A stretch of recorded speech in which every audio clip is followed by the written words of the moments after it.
Okay, let's begin, everybody. Are we ready? Good. So everybody who, I think a lot of people, if not everybody, handed in PA2 yesterday. We probably have a few not yet, right? So if you haven't handed it in yet, then please talk to Amin or I about why you haven't handed it in yet, okay? PA2. Two. Okay? And people are missing somebody. Anyway, let's get going. So today we're talking about databases. All right? There were some readings that you guys went to. I saw some interesting comments online about the readings, so I'm gonna sort of rehash a little bit of the readings for those of you who maybe can use a rehash. But basically, the problem we're talking about here is how do you represent data that lives in a database in a convenient way within a Ruby or Java or any other object-oriented language. Now, it's more or less always the case that in a system like this, and many systems, the database system, i.e. Oracle or MySQL, is running on a separate computer. Okay? It's a database server. And in fact, that it's connected to the web server over the internet, over the network. And so those things are actually in totally different places. They're different computers, different memory spaces running different apps. And so you can think of the database server by itself, and we'll talk a lot about that. It's basically a piece of software that manages the disk in such a way as to make it convenient for it to store lots and lots of data. That's what a database does. On the other hand, we have a web app or web server that's running application logic written in Python, Ruby, Java, or XYZ language. And obviously, for it to deliver, to display a list of users, display a list of songs, whatever else, it has to somehow get the data over. So we talk about an impedance mismatch, which is a term out of electrical engineering, and I don't know anything about electrical engineering. All I'll say is that what it means is kind of when you're trying to connect two things together which don't really fit. And you need some kind of a way to cross that boundary. Some kind of an adapter, some kind of a way to make the impedances match. The impedance mismatch in this case is that an object-oriented language, obviously we're talking about classes and objects, and in the relational database we're talking about tables and attributes. Okay? So ORM, an object relational mapping layer, that's a generic term for any piece of code that's trying to map objects to a relational database. Now, if you go into database history, and if you actually maybe today still, there have been many other ways of representing data in a database other than relational databases. In fact, they were an invention in the mid-'70s. And you can imagine if somebody says, here's all the books in Amazon, how do you want to store them on disk? You could think of a lot of different ways of representing it. And relational databases was one of them. And it had a lot of very interesting characteristics, which is why they're still by far the prevalent kind of database. But there, for example, have been and still are some object-oriented databases where you're actually storing and retrieving objects, and where the model of data is much more, similar to what you have in an object-oriented language. But in the world of that we're working in, you have that impedance mismatch, and that's where the ORM comes in. Now, what is the ORM? It's again just a piece of code. It's a layer, and if you look at your layering as you're writing your Rails app or your Java J2EE app or whatever it is, you will see that the application code is written in a language. It has an API, a set of functions, and they are used to access data. Get me the user record for a person called Peter, or update the price of this book to $41. Those calls then trickle through the ORM and eventually go over the network connection and tell the database to do those things. So we're talking about just APIs or program interfaces. Okay. Now, are you sick also? Nobody shake my hands. Okay. So I saw something in a bunch of your write-ups, which was very instructive, which I want to clarify.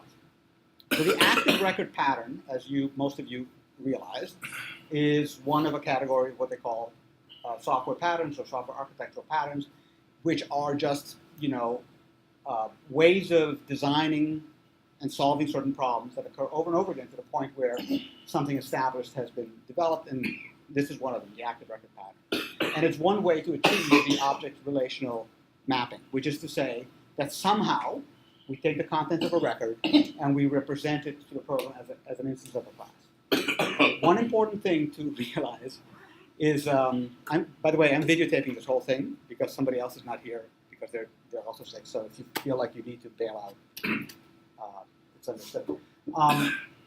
So the active record pattern says, and you all copy this, let's take a record in the database and represent it as an object, which seems like not a big deal, right? I have a person record in the database, it's got columns and rows, maybe it's a set of persons, and I do some magic and I instantiate an object of the class person, and I fill in all the fields, and boom, now I have a person record, person object. One important thing that many of you said, which is incorrect, is not all the records in the database get turned into an object. Okay, we're talking purely about the objects, the records that I'm working on right now. So for instance, if I'm displaying a list of book prices with 10 books in it, then I might have 10, and only 10 of the 100 million books in my bookstore, only 10 of them I might have as objects. And once I'm done displaying them on the screen, those objects disappear.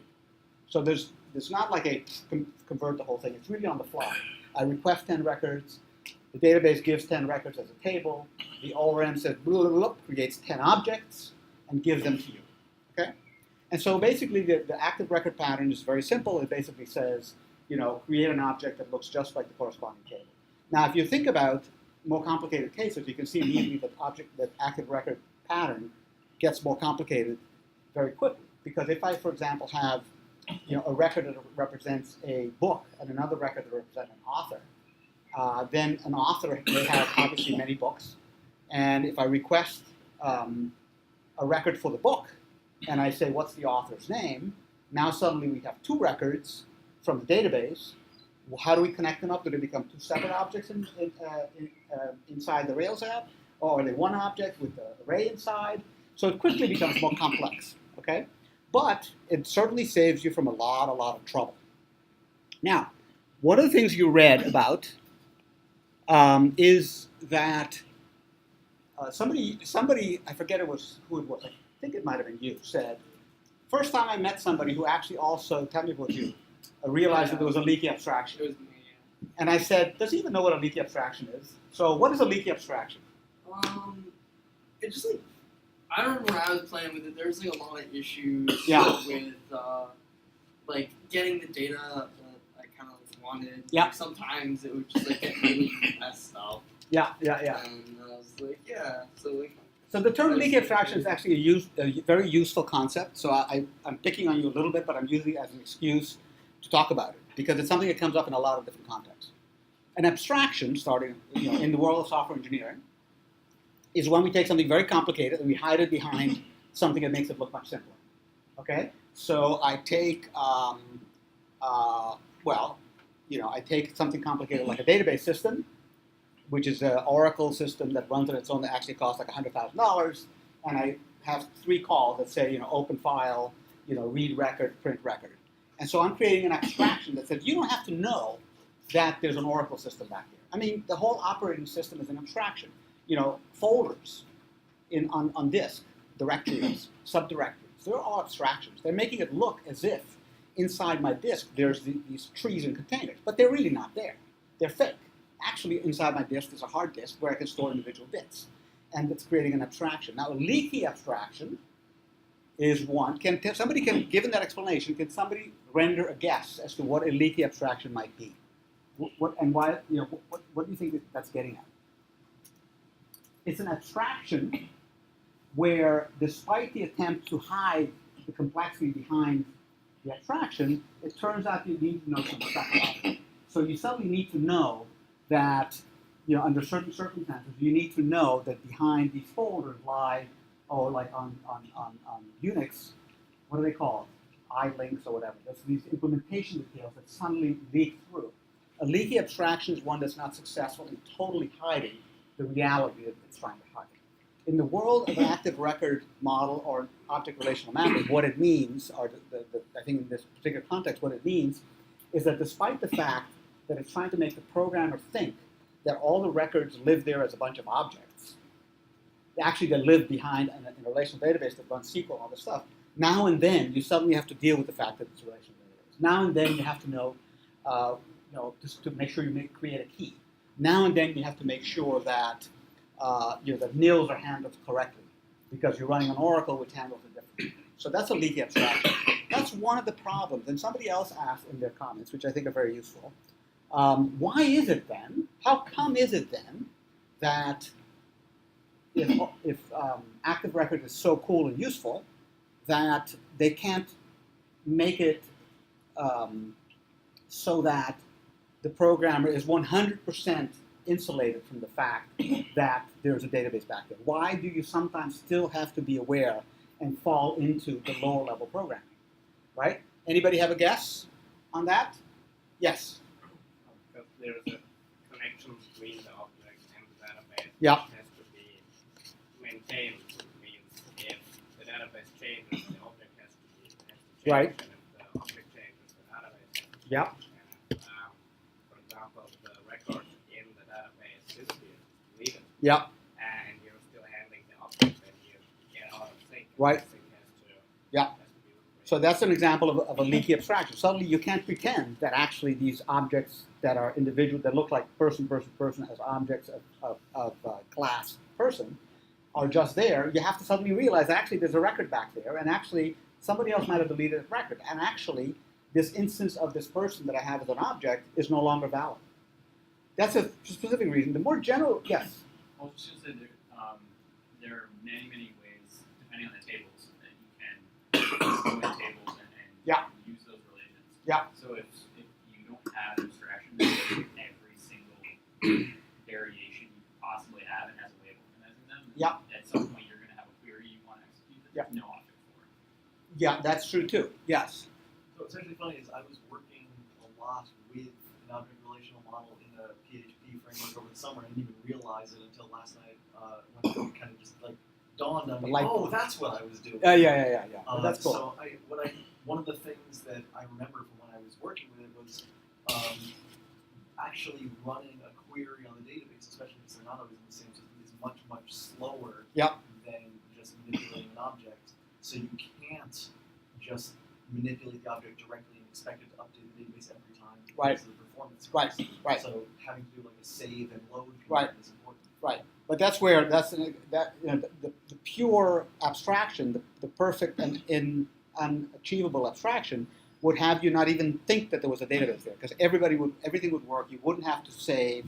You wouldn't have to remember to do an update or start a transaction. There's another. Those are all correct. Another very important thing is that the purpose of the abstraction is to make it so I don't have to know the details of doing SQL, which is the lower level command language, to operate a database.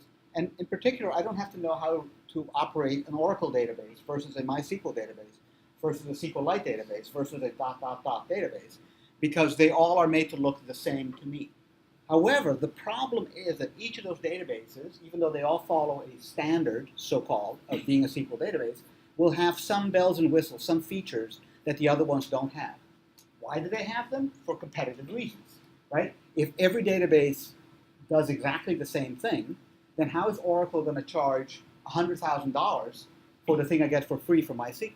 So Oracle says, no, we're going to adhere to the standard called SQL, but we're going to have these other bells and whistles that are really important for like image, mapping, video, whatever it is, and those are going to be different.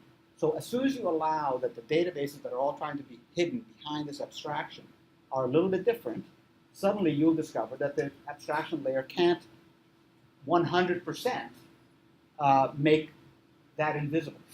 So, but let's take a specific another example to explain another option that exists. Let's say that the Oracle database has two kinds of text fields. A text field that can be up to 1,000 characters for like an email message, and another kind of text field that can be up an infinite number of characters, but performs a little bit more slowly, right? And let's say that those are really important depending on what kind of system you're building. And let's say further that the people that are designing the abstraction, the active record layer, decide that the distinction is important enough that they want to make sure that their programmers have access to that distinction. So within the active record layer, you might find two different data types, text and document. Why? Because the underlying database they're supporting called Oracle has two different data types, text and document, right? Fine, that's great. But what about if I come along now with a cheap and dirty database called SQLite, and they don't have those two kinds of data types? What do? Well, you have two options. Option one is to say, we want to be universally applicable, so we're not actually going to have those two data types because the least common denominator principle says that here's a feature that only SQLite has, so I'm going to just have it, and then in Oracle we won't support it. The other alternative is to support it, but if you're actually running in SQLite, to simulate it, so that the active record layer then pretends by itself that it has this feature that normally it expects the database to have, but instead it's simulated. You have two choices. And you'll find if you really get deep into it, because active record is like one of the most complicated parts of Rails, that they've made one choice or the other depending on the programmers or the designers' feeling about what makes the most sense for their users. Okay.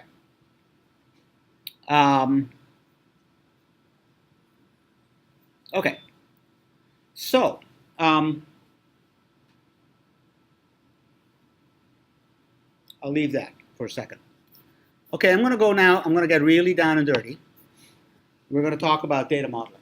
So when I use the term data modeling, and there's different people that use different terms for this, what I mean is taking a problem space, Vaporator or real-time productivity, and deciding what the artifacts, the bits are in the database that need to be represented. Entities, attributes, joins, keys, etc. So that's what I'm talking about. And it's an extremely important exercise. In fact, I had lunch yesterday rather, with one of our outside reviewers, and out of nowhere he said, my feeling when I'm looking at a product is if the team can't really explain and understand their data model or their data design or their schema, they don't really understand the problem. Oftentimes, that's one of the very first things that's going to force you to understand the problem that you're trying to solve is, okay? So, for our purposes now, I'm going to focus just on relational databases.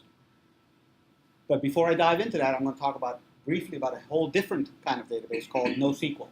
The NoSQL movement, which is maybe 5 years old, is a group of people that said, we have problems that we're trying to solve that a relational database is very, very ill-suited for. And if we force fit these problems into a relational model implementing SQL, we're going to give up a lot of performance, give a lot of scalability. So they started a new, totally different way of doing databases. They call NoSQL, which is a shorthand for doesn't use SQL. But really, once I describe the key characteristics of a SQL database or a relational database, I'll be able to come back to this and explain it. For our purposes, we're not going to do NoSQL, but I want you to know that it exists. Okay, and we'll talk about when it might be applicable. Okay, so now we're going to get really simplistic. A relational database divides, its job again is to be a repository for a lot of data which supports some applications. So if I'm running Amazon, or I'm running Vaporator, or I'm running Trade Assistant, or I'm running the Brandeis website, there's a lot of data. Okay, and that data has to be stored somewhere. And a relational database says, I'm going to store it, and I'm going to make it fast to access a particular record, to search for a particular record, to generate a big collection of records. There's a lot of very standard operations that it wants to make fast, and it wants to insulate the programmer from knowing at all how that works. And that's a very, very specialized body of code. And we generally, unless we're taking, a database course or an advanced database course, we don't even care about that, which is good because we would lose our mind if we had to understand how every little bit works. Okay, so what are the elements? So by the way, first, the term relational database and SQL database generally are synonyms. And a lot of these terms have synonyms depending on who you're talking to. So maybe I'll start writing them. So we have relational DB is equal to a SQL DB. Okay. First thing it contains is a bunch of tables. Tables, sometimes also called relations. Tables always are. Actually, I'm going to put this thing up now. Let's see. Did that work? Yeah. So a table in this world is like an Excel spreadsheet. It's a rectangular thing that has a bunch of columns and a bunch of rows. That's how they all are. The rows are called records.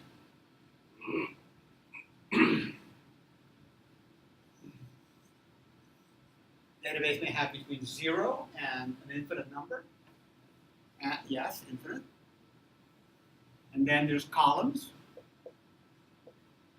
which are also called attributes, fields, etc. Okay? Generally, the columns will have a name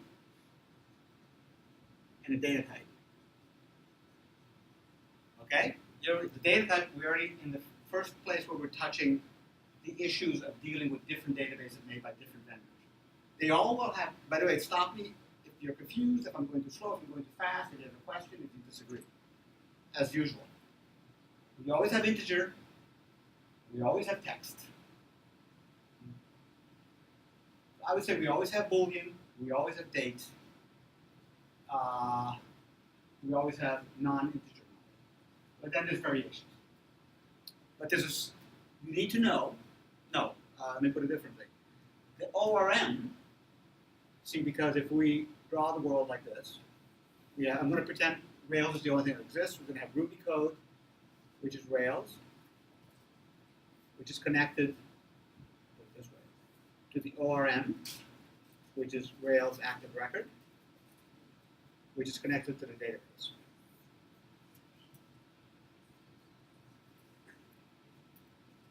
And as I said, the job of this thing is to make this thing not have to know anything about this thing. So this could be just as well Oracle as MySQL, as a dozen other databases made by different people. So the first problem that this active record has to confront is what data types does this vendor actually have versus what data types does the Ruby code think it has. The collection of data types the Ruby code thinks it has are determined for all time by active record. So active record has a list of data types. And you can look it up. It has all the ones I mentioned plus a few more. And its job is to make sure that no matter what database is stuck in here, the Ruby layer can pretend like all there is are those data types. Okay? So every column has a name and a data type. And if we're talking in terms of the underlying database, Oracle, whatever, the list of data types is whatever that vendor determined. If we're talking about the view of Ruby about the world as described by active record, it's a fixed set of data types. Okay? Obviously then, there's values in all these positions. Values. Right? One more thing about a table is that very often, no, always, there's a record ID. So every record in this database has a number, starting at 1. But you can't rely on it, it's just a magic number.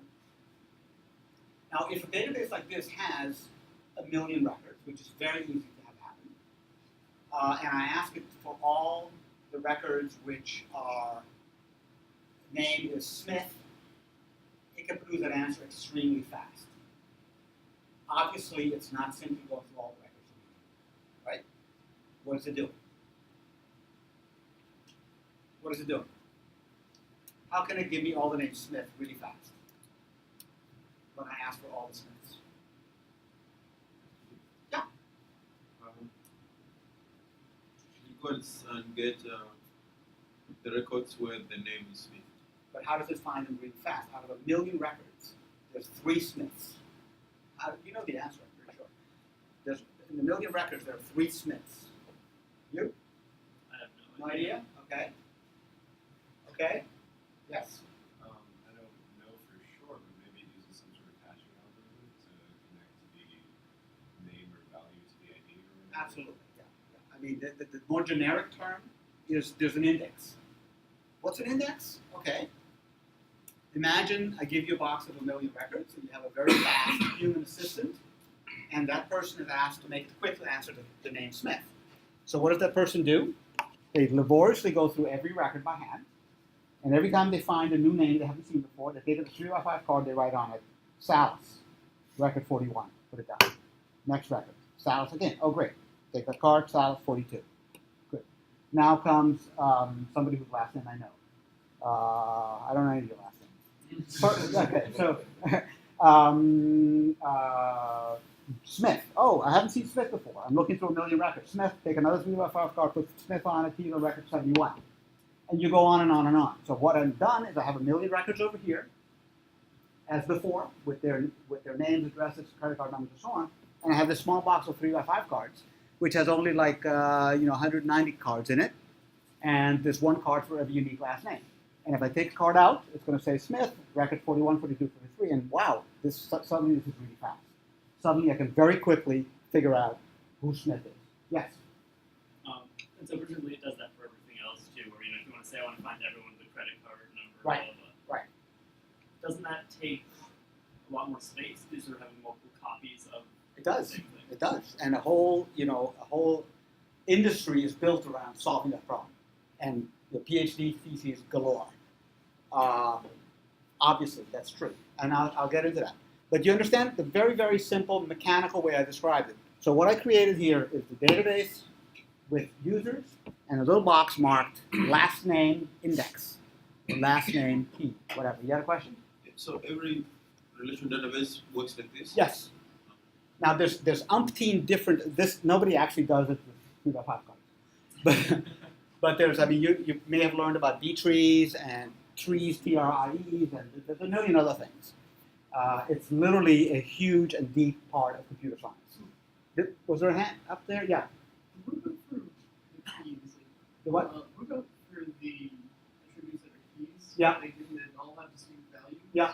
How did it go quickly through those? Ah, well, I mean, that's another class. But there's techniques. There's indexing. No, seriously. There's if they're a continuous number, 1 through n, then you can do a binary search, divided by 2, divided by 2, There's a lot of techniques.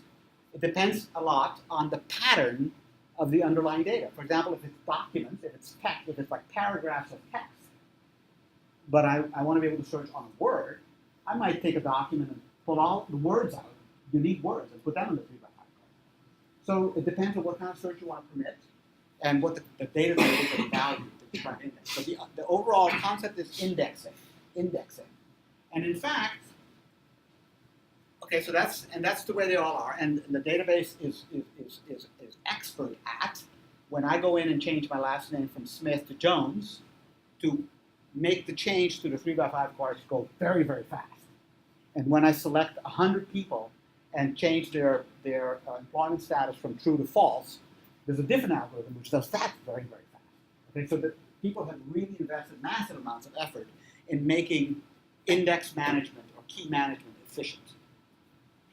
Okay, but luckily you don't have to worry about any of that. The one thing you have to worry about, and not really at the scale of this product yet, is that if you determine that every time somebody searches for last name, because there's a find box, and you're searching for last name, people are complaining, it takes a long time to respond to that query, one of the first things you can check is the last name column indexed? And you do have control over that. So when you create a database, or later, you can say, last name is important, build me an index. And from then on, you're incurring, on the one hand, the cost of space to create it, the cost of computation to keep it up to date, but you're gaining the speed of access. So you ask the question as an architect, are there going to be typically more updates or accesses? If the field is changing every second, because it's like how old this atom is, you may not want to index it, because that means that the database is constantly re-indexing. So those are some of the design considerations. But every column gets a status that says, am I indexed or not? Doesn't mean that you cannot search on any single column. It just means that the searches are slower on the columns which are not indexed. Okay? All right. So we have tables, columns, rows, and keys. Now, or indexes. Now, the word key is used in different ways. Okay?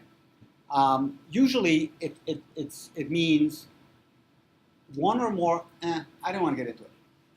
It's just going to confuse you. It's not important right now. Suffice it to say that all databases will have a record ID, which is a key, i.e. it's unique, and you can't avoid that. In the case of Rails, it decides to hide that from you, and it creates a key that it manages for geeky reasons that are not important right now. But you'll find that in Rails, every schema definition has an ID column, which is what they call the primary key of that database. Primary key meaning if I know that number, 712, it's always an integer, I can find the record and guarantee to find it. Yes? What kind of hardware are databases stored on? Regular computers. And the massive rewriting doesn't affect like the hard drive? No, it doesn't. I mean, there are, the Vertica Lounge. Everybody knows the Vertica Lounge? That was funded by a company called Vertica. It was formed out of some Brandeis and other founders. And they reinvented the relational database totally into what they call a column-oriented database, which was specifically a redesign of the scheme to allow certain kinds of heavily updated databases to perform much faster. And I believe that they may have some specialized hardware there. Okay, but so there are other kinds of databases. But in our case, regular Linux server with a disk on it, boom, and you got great performance. Okay, so we got a table. Good. Next thing is, let's have a second table. So the next thing we have to do is, let's imagine, do I have an example in here? Yes. Let's imagine I'm making latte, and I want to make a list of students, and with every student, I would like to record the department they're in, right? So my first guess is going to be that, I can erase this, I think. Barely legible anyway. So let me put over here those columns, attributes, fields are all kind of synonyms. And we have keys, and we have indexes. So now I have now I have a specific data model problem. I need to design a database to represent students in classes taking courses, or getting grades for assignments. Okay? So I start with the student. Cool. I'm going to make a database, and I'm going to change my notation a little bit, where I have a student table, and the student has an ID, and a first name, and a last name. Stop there. There'll be more things about the student. One of the key questions when you're doing data modeling or data design is, what are the fields? The second thing I'm going to need, I want to keep track of their department. So I might have another table here, which is department, which has an ID, it has a name, and it may have a chairman, chairperson, I guess. Okay. Now the question is, since all I can do in a relational database is store a table and a table, how do I represent the fact that this student is in this department? Anybody? Yes. You create a new table. Pardon? Create a new table. What's the new table have in it? New table? Yes. You just call it enrollment. Don't mumble and don't talk through your hand, otherwise it can't. Go ahead. Yeah. Let's just call it student department. Okay. Okay. And what happens in this table? You need to have ID, Yeah. and then a frame key for student ID and department ID. Okay. Now remember, my problem statement was a student belongs to the department. Yes. So are we assuming the student is only one department? Yes. Why don't we add a column to student that just says department? Yes, we could. He was jumping ahead. There's only one department? Yes, student can only be in one department. We're not talking about the real world. We're talking about the problem I stated. I'm trying to do it instead. So you can put here department ID, and I often draw this picture. So we're going to come to this one like this, meaning one, many. One student. Did anybody catch that? One department has many students, right? Obviously now, if I want to know what department Tito is in, I'll find his department ID is 41. I'll do a query for 41, and I'll find that he's in the philosophy department. Conversely, if I want to find out what students are in the philosophy department, I do a query on this table, look for the name philosophy, find the ID, it's 71. I look at all the students who have a 71, and that's all the people in the philosophy department. Yes? So, just sort of kind of back to indexing. Yeah. Sort of in the real world, are most fields or attributes indexed? No. Okay. Because it's very, for the reasons you brought up, because there's a cost to it. And it's the classic space time cost. So, do you want to store more and get it to be faster, or store less and get it to be, Right. depending on the operation. You get into identifying what fields get updated a lot, what fields get queried a lot. Because it will search for anything. It just takes a little longer. Right. How big the database is. If it's a database with 100 records, you could care less. Okay, so those are some of the considerations. So for this, what would you index and what would you not index? Usually, you start off with indexing IDs, they got indexed automatically, Right. and then you probably index this. Okay. Okay, but if it turns out that the application we have is a support desk, and the Right. first So thing you're you always ask, searching for their name. if they say who's this, is this Alice? Okay, put it up. Well, then the support person will say it's always very slow to search for names. Can you fix that? And the first thing you go like, oh my God, we forgot to index last name. Yes. Yeah, but this cost, like space in the computation, they Yeah. are not direct cost. They don't. I mean, a user, like a real user, will not face those, like the indexing. They would. They would in the following way. What if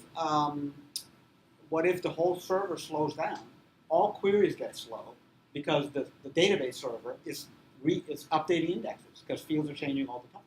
So suddenly you look at the CPU usage on the server running the database, and it's totally to maximum, and you go, why? Oh, I've got these 10 fields in this huge database that are changing every 100 milliseconds, and that column is indexed. Of course, we're killing the database. Everything is slow. So basically, it could affect the whole server, everybody. Okay. All right. So this is a relationship between a student table and a department table, and we refer to this, the ID, as the primary key of this database. Primary because it is the number that uniquely identifies a specific record. One number to one record, one record to one number, one to one. So in other words, every department has a unique ID. We call this a foreign key because it corresponds exactly to this number, but it lives in a different table. Okay? So one of the important things you will face when you're designing your databases is to think about where the foreign keys are, which will represent the relationships. Okay? Now there's an operation called the join operation, which I will not explain in the mathematical sense of the word. Some of you are taking another course where you're probably learning that. But it is the operation that says to the database, give me a set of records that look as if there actually was one big database containing both departments and students. And that one big database, which is virtual, doesn't really exist, might look like this. ID, student first name, student last name, department name, department chairperson, etc. I say virtual because, in fact, the chairperson is stored in a separate table. The operation called join produces by virtually joining these two tables, a result which makes it look as if this is the database actually. Now, why not store this data this way to begin with?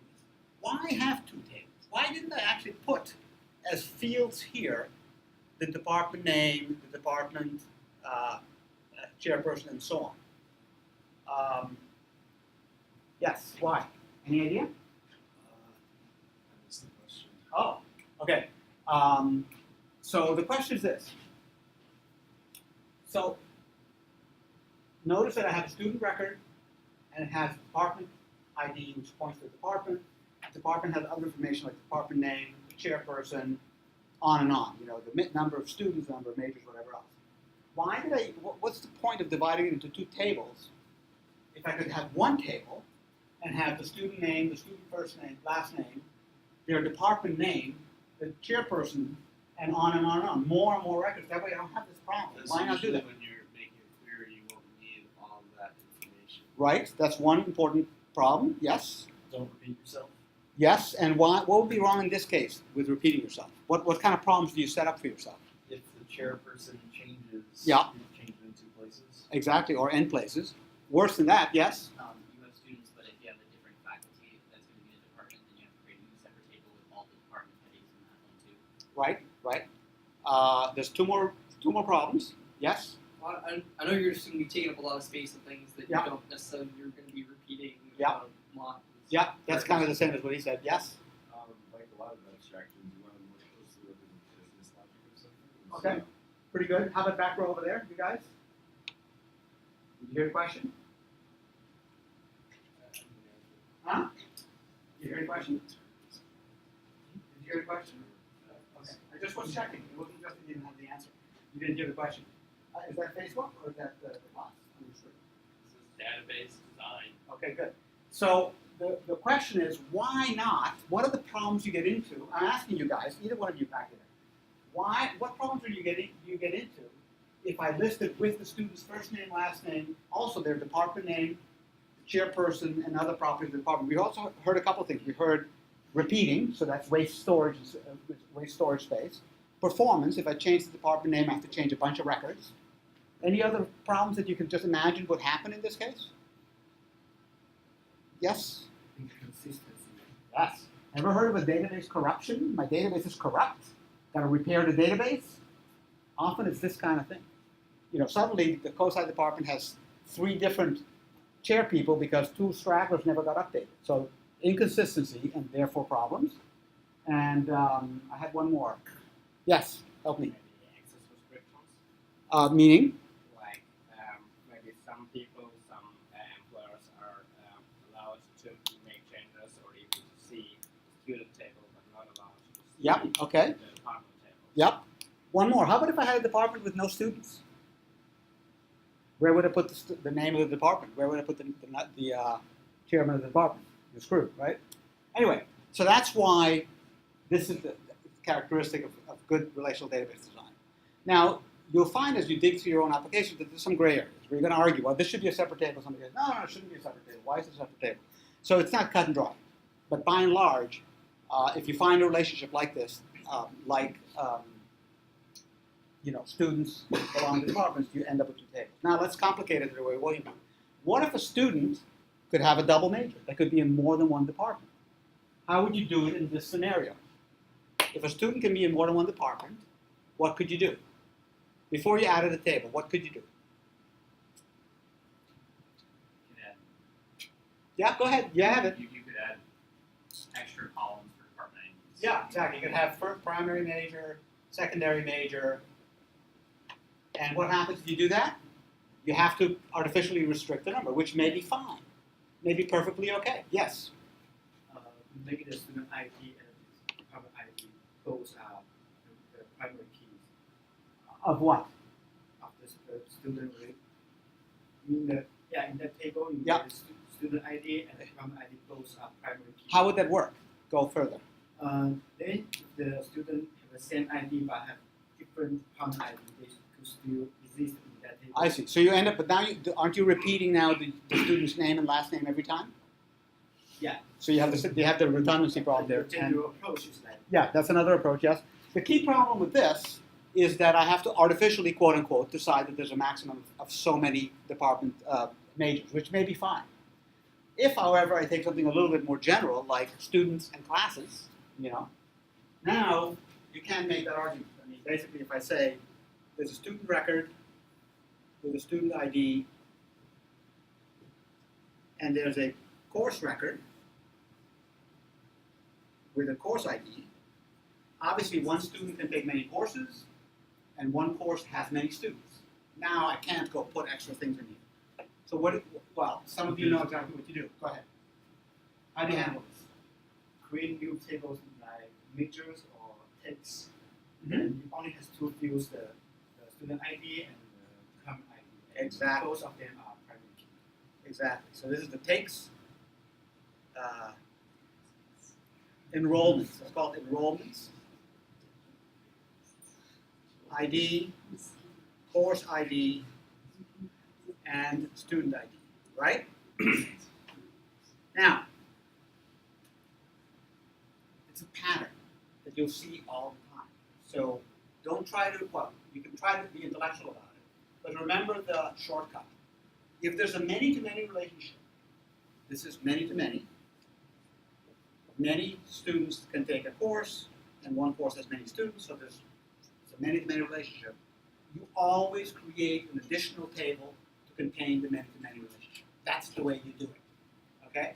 You can think about it deeply, and you can sort of get light bulbs and understand it. That's great, and you'll get there. But until you get there, until your conceptual and abstract understanding gets there, remember the rule of thumb. Build an extra table, put the key of each one in, and you've got a many-to-many relationship. Often, you will find that this enrollments table is the right place to put some other information. Okay? For instance, what if yes? The enrollment table has its own ID column. Yes. Why? Because it's a regular table in a relational database, and all tables in relational databases have an ID. Because it gets assigned by the database. Now you're probably thinking, I know the database doesn't have an ID, but I'm speaking generalities. Yes. That's like index. Pardon? That's like index. Yeah, it's the primary key, the index, the ID. Yeah. Okay. It's a number starting at 1. Now there's as many records in this table as there are individual students taking individual courses. Yes. What I mean is that we have to make sure somehow that the same pair of student ID and course ID Yeah. will not appear several times. Right. But Right. Just as it is now would be possible. So Right, the same right. student could enroll several times in the same class. Right. And it depends a lot on the details of the semantics you're trying to represent, because it could be the same course in different semesters, it could be the same course at different times. But yes, you're right, you'd have to enforce that somehow. Now, interestingly, once you create this kind of bridging table to get between two tables to create a many-event relationship, you often find out that there's other stuff that belongs here. For example, the grade, right? If the student got an A, this is a perfect place to put it, because obviously one student taking one course gets one grade. So often the bridging table for many-to-many starts as just that, and if you think clearly and carefully, you'll discover there's other facts that make sense to stick in this row. Yes? The other thing I'm thinking about this that seems useful is it seems like a nice encapsulation of information. Yeah. You're separating the information. If this were like employees connecting to wages or something. Right. Or something like that. Yeah. Then that seems like a nice way to separate Yeah. that. But I mean, that's true, but it's a direct consequence of the simple fact that all a relational database knows how to do is to store tables. And so there is no other choice. This is the only way to do it. Okay? All right.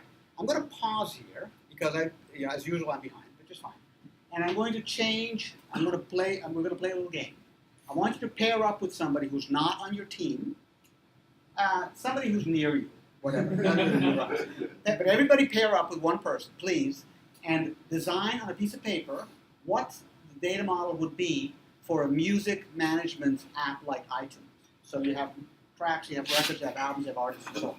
Okay, you're going to have many-to-manys, one-to-many, and so on. Design it. You have 15 minutes. Do it together with another person. You're off the team for the next 15 minutes. Everybody do it with another person.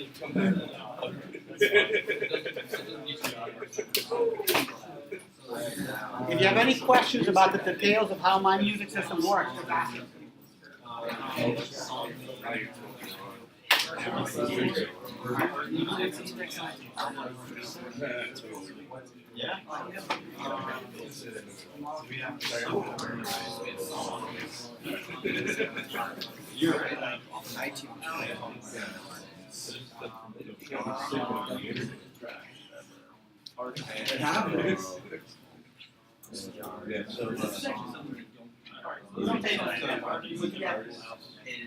If you're unsure how I get it on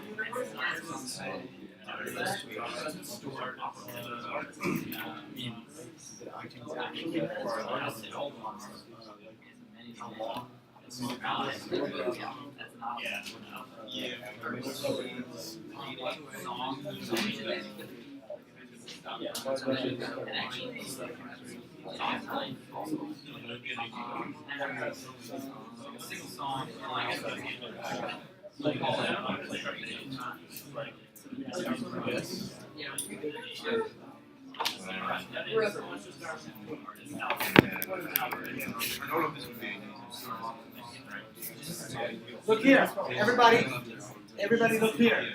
Here's a recipe. Okay?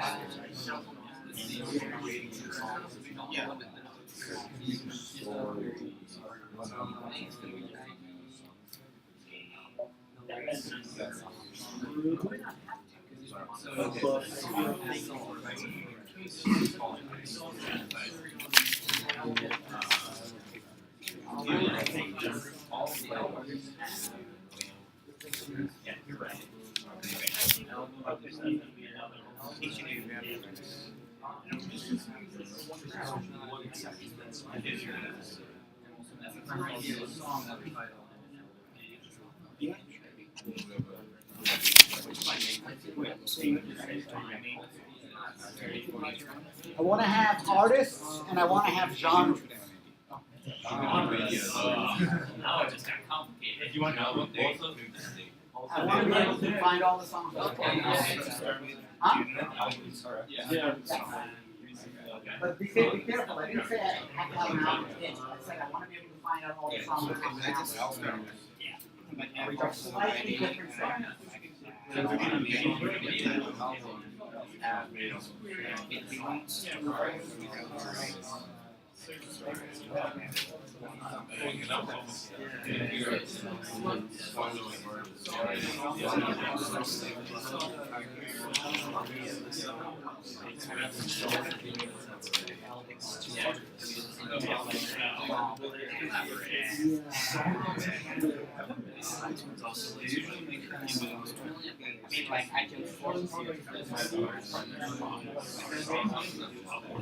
real world, it's not. They usually have songs.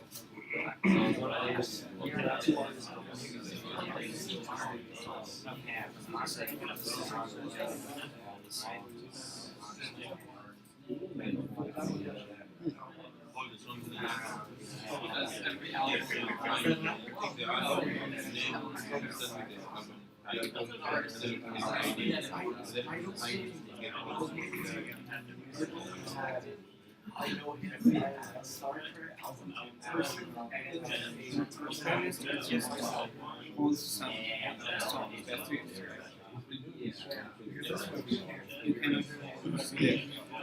I don't know what it's called.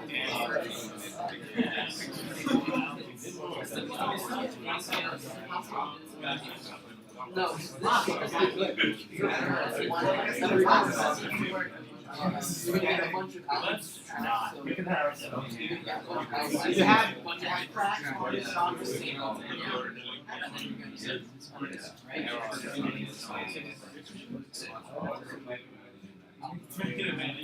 Look if you have any duplications. Think about your personal music library. Yeah. See how many duplications. They can't really chat. It's appears on the show. Not even as a guest, just kind of shows up and sees. By the way, Sharat, Anyway, do you have anything complicated? That's what I thought. I'm trying to figure out why. I don't think iTunes actually allows employers. I think you have to put the strongest at the same time. So I don't know if because iTunes can be. I don't know if that's what you're saying.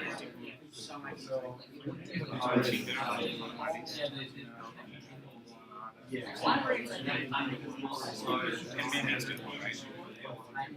I think they do that for elements too. That would make sense.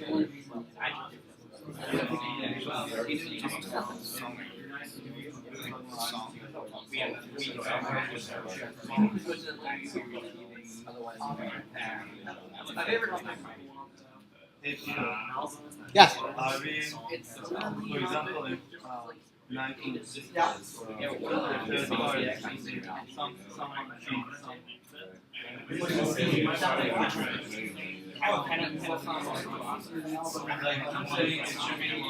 Yeah, no, just do. Yes. I think you want to depends on what. Let's say one offer, and also one item, something.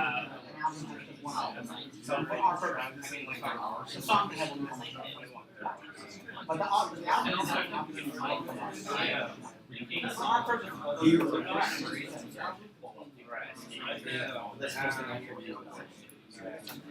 is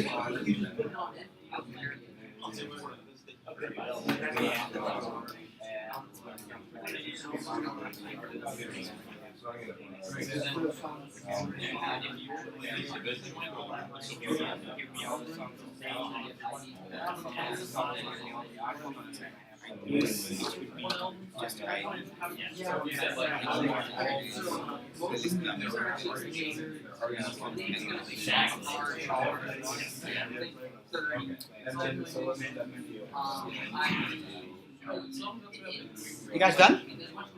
Huh? I mean, we can add stuff like, 10 minutes ago? Unless we need to go with lyrics and photos. So unless we need lyrics and photos.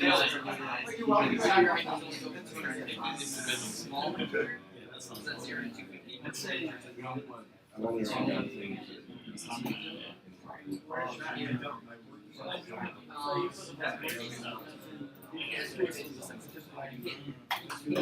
Those are all very good songs. I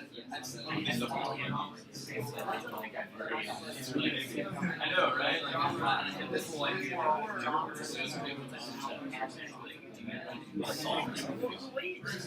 Okay, guys. Who needs more time? Anybody? Nobody needs more time? Okay, good. Let's get back together. Okay, you guys, tell us what you got. Listen to them. Okay. There's gonna be a genre table, artist table, album, song, playlist names, and actually playlist table. So Wait, let me just write this down. You went fast. Say it again. genre, Genre. it has an ID. Yeah.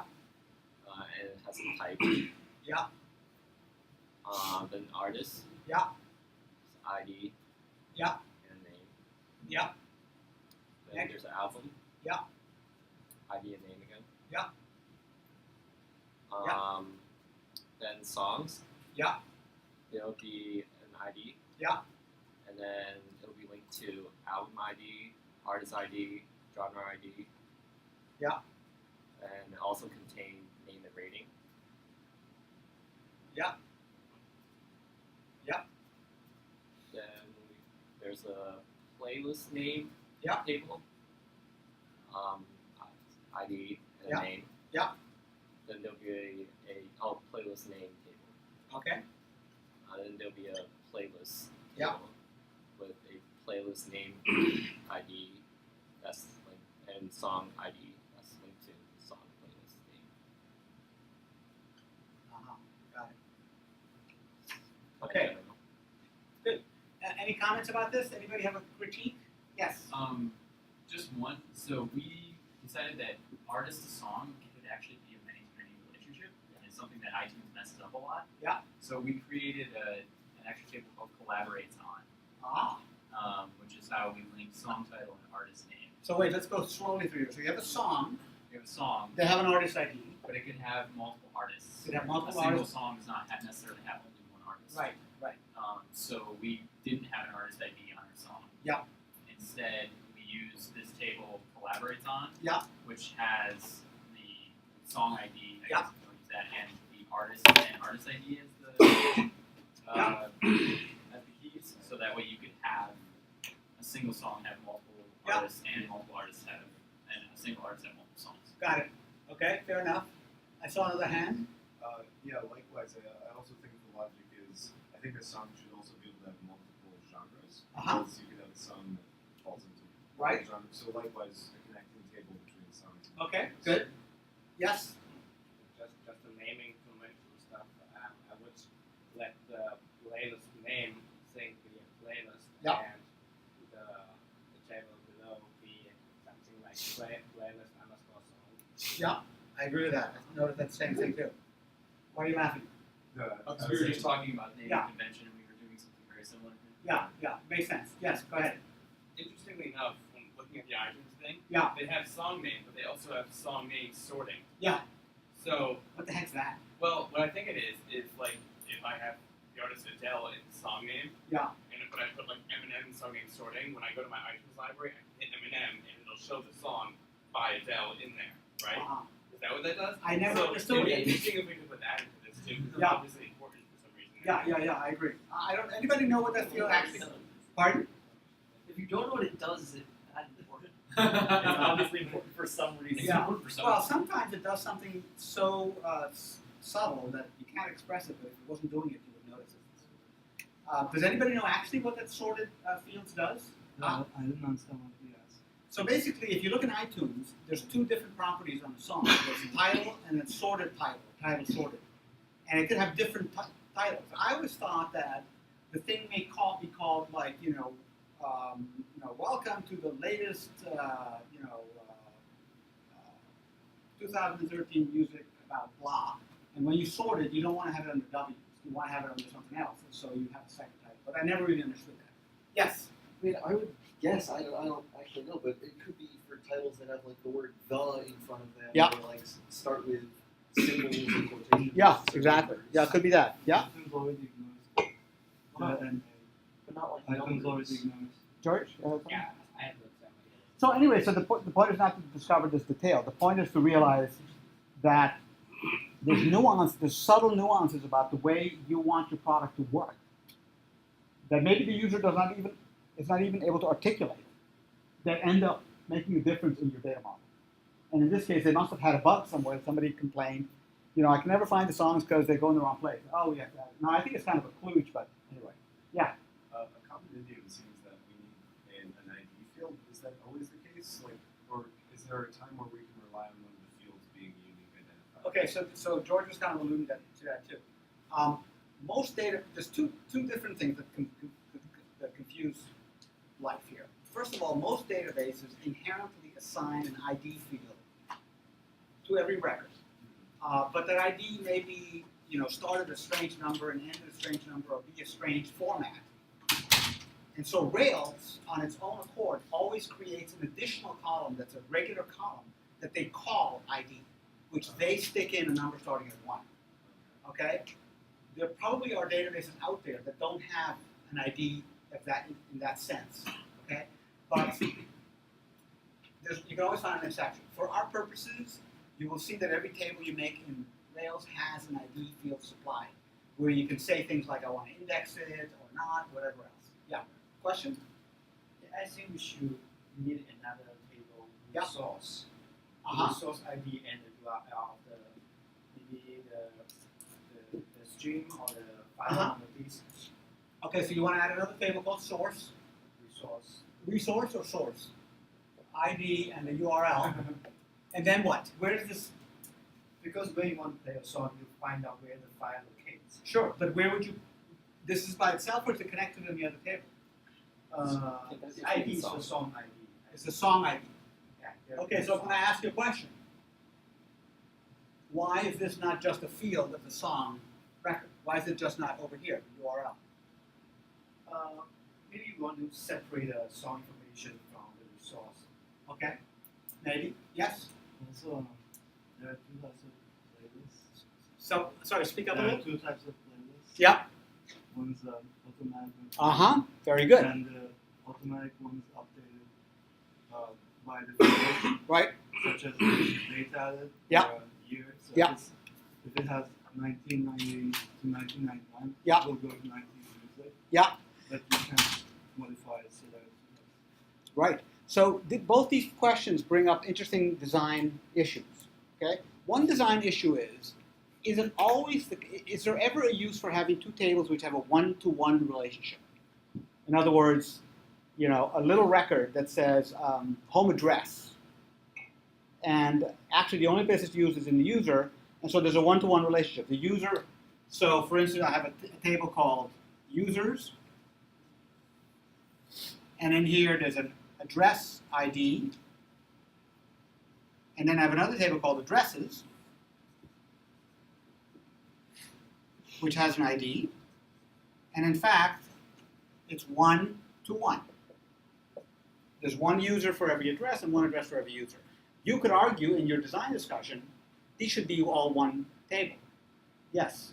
There are certain cases where perhaps a field or a set of fields can be updated very rapidly, but then some that are static. And I can see how maybe if you say, just go to this address ID and see what the latest is. Mm-hmm. That's one possibility. Did somebody else have a suggestion why this would be useful? Yes. Maybe just like protection of certain information. Yep. Yep. Another one is, for example, if there is like traffic when you request a field. Yep. On a link. So if you request a user and it has all that stuff, like the address all punched in it, Yep. there will be a lot of data to send back and forth. Yes. So performance. Yeah. You know, let's say this is not address, but personal video. You may have a different table. Yes. Physically can be stored in different places. Yep. So, Right. Yeah, for some reasons, let's say on that data warehouses. Yep. Where you collect a huge amount of data for different vendors. Right. And Amazon, and then the people in the US are mostly interested in the US Right. stuff, and the people in Germany are mostly interested in the German stuff. So it makes sense to store it. Proximity. Have it close to where it's used. That Yeah, has so it. it can be accessible. Yep. Absolutely right. And also, this could be stored in my own server. This could be stored in the cloud somewhere. Because I know that people don't often need this, so I can save money and store it somewhere else. But those are all good reasons. However, I'm gonna yes, But for the performance, can't you just say return only these specific columns? yes you can, yes you can, and it's a trade-off. You could if it's like it could be a different speed, like what George is saying or what I'm saying. It could be locality, like people in one country want to access one country's things, or it could be convenience. So I was gonna so yes, absolutely. So what he's saying is if I request this user record that includes my personal video, I can tell the database, just send me the first name and last name address, don't send me the personal video, and overcome the performance problem. It's true. So my suggestion to you is since you can't anticipate all of these things, to start with what your sense is of good object-oriented design. And what I mean by that is, don't repeat yourself on the one hand. Think about whether each table represents a meaningful entity, something that has some kind of an identity of its own. And then it probably makes sense to have it as a separate record, even though it's one-to-one. If the fields are really part and parcel of the record, probably it wants to be part of the same record. So start with simplicity, don't repeat yourself, and conceptual clarity, and the other bits will fall into place by themselves. It's another level of complexity or sophistication or special requirements when you start thinking about access control or thinking about proximity or thinking about memory utilization. All those things might be other reasons to do this, but start with basic. And you'll have some one-to-ones, and don't let that throw you, okay? There was a question? I thought, no? Okay. So almost out of time, but I'll pick up where we left off when we continue. Given all this, think about what you guys came up with, and if you want to tweak it, you may. And one thing we're going to do next class is we're going to go through each of the products, or maybe not all of them, but some of the products, and discuss the design that the product came up with amongst ourselves and see what we think about it in the context of this discussion. Okay? Quick check here to see how up to date I am.